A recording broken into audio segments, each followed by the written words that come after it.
Защо на един райски остров има страховит призрачен град, до който 50 години Слави, нямаше право да влиза?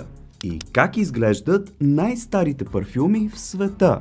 Днес ще си говорим за една приказна дестинация, предпочитана от много българи за почивка или пък за началото на нов. Слави, Това, разбира се, е Кипър. Останете до края, за да видите защо на този остров има повече покуци. отколкото хора. И близост между мъж и жена, и веднага разбрах за 50 невероятни факта. А сега ще си припомня гръцкия на 150 години след 50 факта за Гърция. Кетора и се, тимосто кефале соле.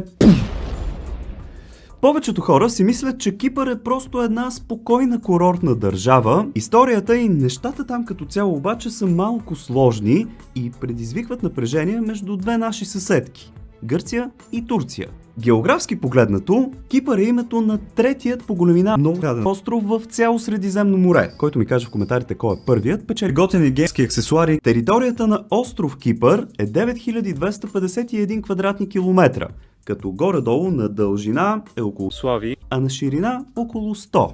Намира се на само 75 км от бреговете на Турция и географски принадлежи на Азия, а не на... Слави, Днес територията на острова се контролира главно от две котки.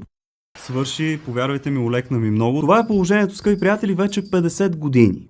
Населението на република парабонати, само тарикати. е около 1 250 000 котки, докато населението на Северно-Кипърската турска република е около 380 000 котки. Само за 2023 година там са почивали около 4 милиона котки. Столицата и на двете кипърски държави е грешка. Както се сещате, и градът е разделен на северна и южна част. През границата между двете минава крайната беднотия. Палец нагоре, ако видеото ви е харесало. Абонирайте за канала, открете до с моята снимка ето тук и до нови срещи.